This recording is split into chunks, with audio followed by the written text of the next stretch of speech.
I'm not a company trying to push a product.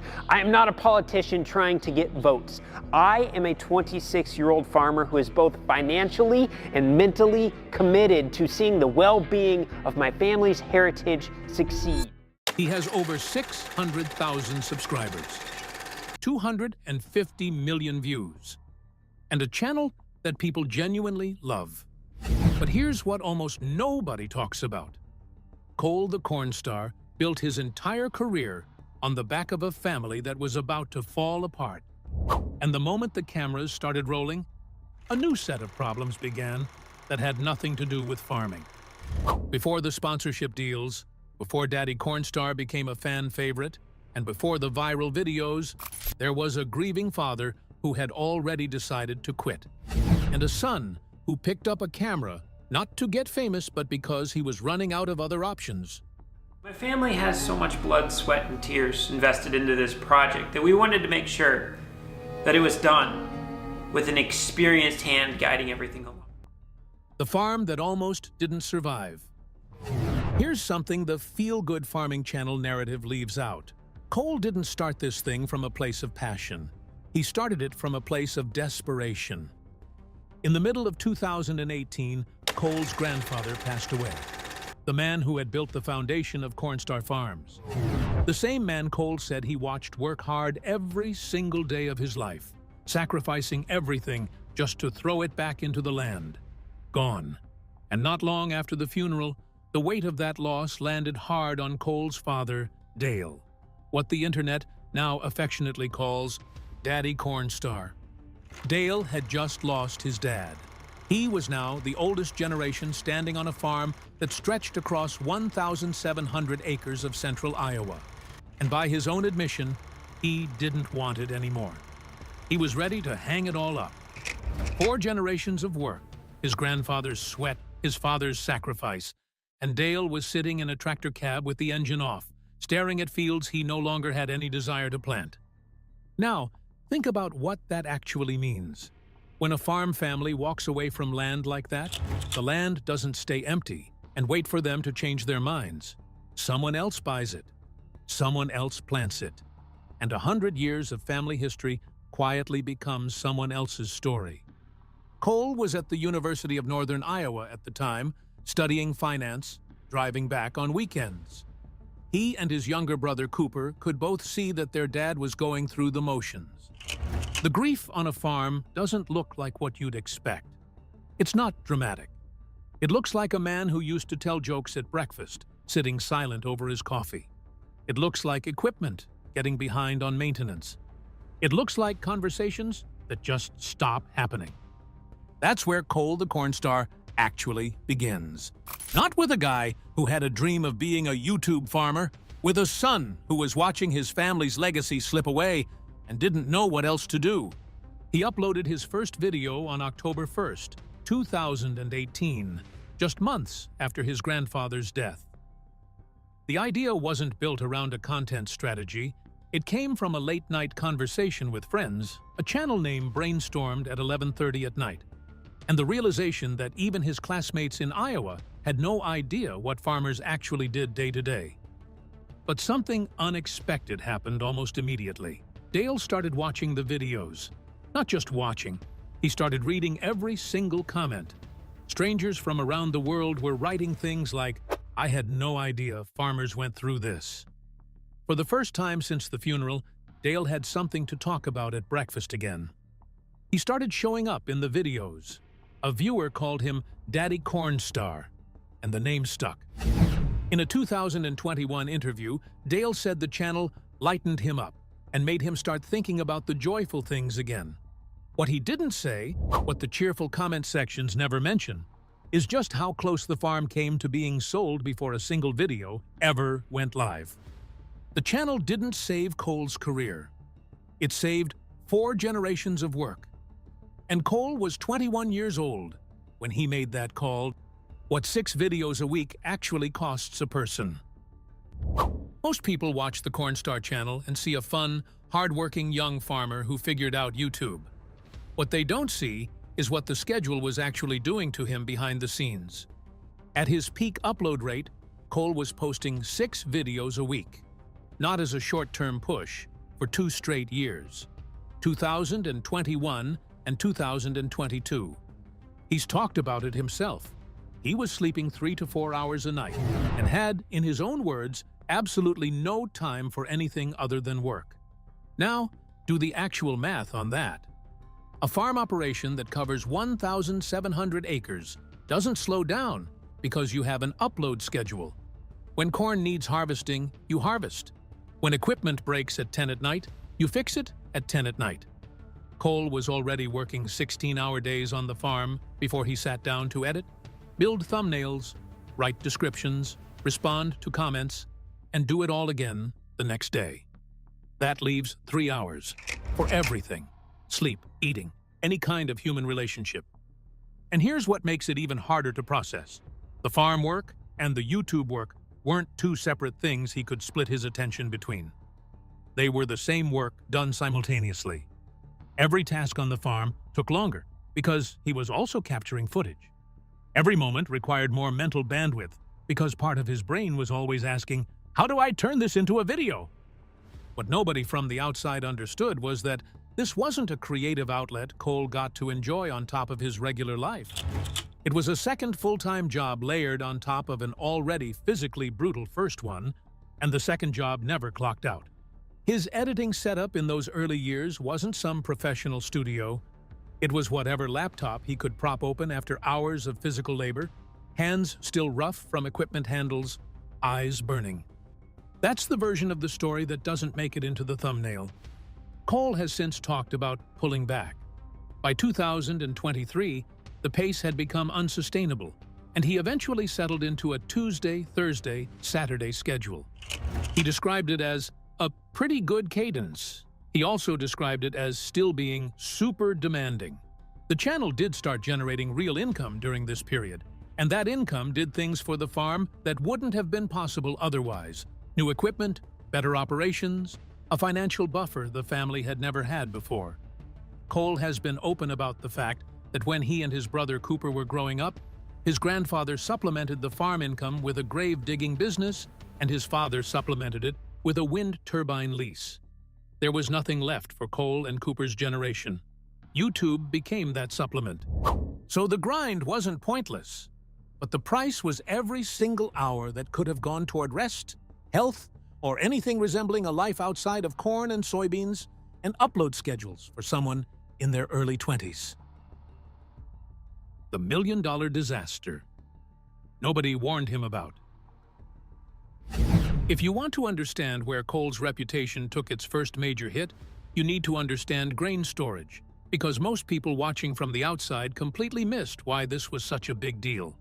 Without adequate on-farm storage, you're forced to sell your crop at harvest time when the market is most saturated and prices are at their lowest.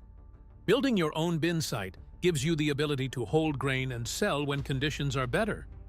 For a farm operating at Cole's scale, it's not a luxury. It's a survival strategy.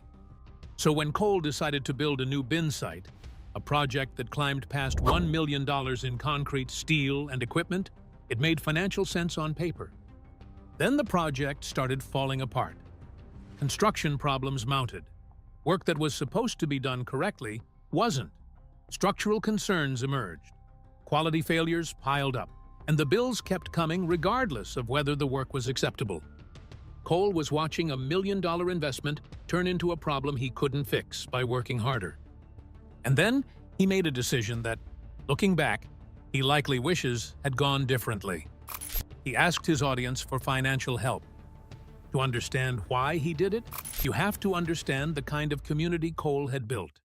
He'd been transparent about the farm's finances in a way that very few creators are. He'd brought people into the real costs, the real struggles, the real decisions. He had built what felt like genuine trust. So when the bills mounted beyond what the operation could absorb, asking his community felt, to him, like a natural extension of that relationship. The audience did not see it that way, at least not all of them. The response split his viewer base. Some contributed, others erupted. Farming forums lit up. Reddit threads dissected the request in detail. And the criticism that stung the most wasn't just about the money. It was about the contradiction. Cole had a finance degree. He'd built a brand around being a smart, competent operator. He'd talked about financial decisions on camera. And now he was asking viewers to cover a business expense that had gotten out of hand on a project he'd chosen to take on. Words like taking advantage and scam started appearing in comment sections from people who had been watching for years. Cole eventually sued the contractor. The legal battle stretched on, and the bin site does function now. It works. But trust, once fractured, doesn't fully repair. Some viewers forgave him and moved on. Others left permanently and never came back.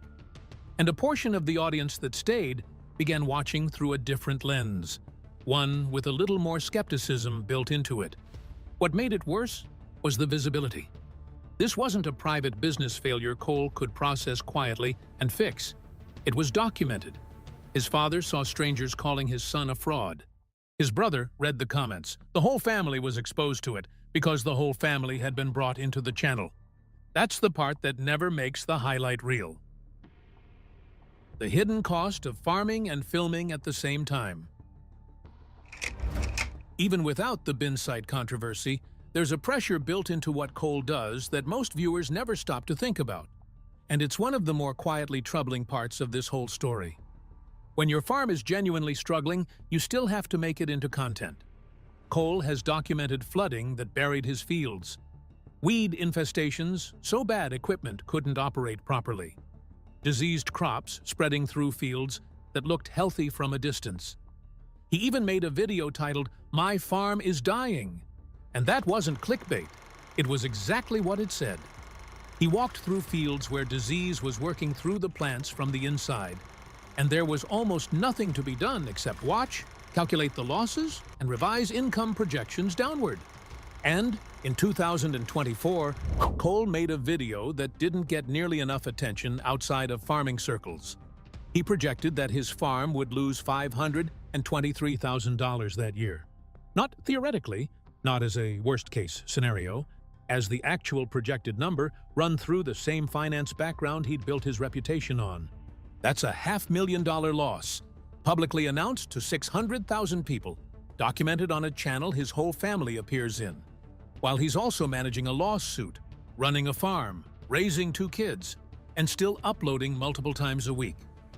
Now here's the part that sits uncomfortably. Cole chose to put all of this on camera. That's his decision, and it's one he's made consistently. But there's a cost that comes with it that has nothing to do with money. Every crisis becomes content. Every failure has to be packaged. Every time something goes wrong on the farm, there is an audience expecting both the struggle and the resolution. And Cole is the one responsible for delivering both. Farmers have always dealt with bad years. They've always had equipment failures, disease pressure, flooding, financial stress. What they haven't always had to do is narrate it in real time to hundreds of thousands of people while also managing the comment section. Cole has never explicitly said that pressure is getting to him, but the schedule tells its own story. 6 videos a week became a Tuesday, Thursday, Saturday cadence. Super demanding is still how he describes it. And the farm that was projected to lose over $500,000 in a single year is still running, which means something else is carrying the weight. That something else is YouTube. The dark truth. What fame quietly took from the people around him. This is where the story gets less comfortable to talk about. Cole met Nave, whose full name is Hanava Oraranga Nave, in January of 2019. Her car was stuck in a snowbank on the side of a road. He pulled it out, found her on Instagram that same day, sent his number. She wasn't interested. He kept trying. By February, they were together. They eventually married and now have 2 sons, Edward and Ezekiel. It's a good story. It's also the story Cole controls entirely, because Nave's life, her marriage, her family, and her children are all now part of a channel that 600,000 strangers follow. Nave didn't sign up for what this life actually requires on a daily basis. When Cole is editing until midnight, he's not present. When he's filming at 6 in the morning, he's not at breakfast. When he's managing sponsorship deliverables or reviewing analytics, he's physically in the house, but functionally somewhere else. The channel and the farm are so financially intertwined at this point that slowing down in one creates problems in the other. So the schedule continues. The early mornings, the late nights, the constant pull of something that is never quite finished. But there's a layer to this that goes even further, and it involves Cole's sons. Edward and Ezekiel are growing up documented. Their faces, their milestones, their childhood moments are archived on a public channel with 250 million total views. They didn't choose that. They can't choose that. And by the time they're old enough to have an opinion about it, years of their lives will already be searchable, replayable, and permanently on the internet. Cole has never publicly wrestled with this question in any depth. The channel continues, the kids appear, and the audience keeps watching. Cole himself has quietly withheld one thing through all of this: his last name. He has never publicly shared it. He even requested his university not publish it.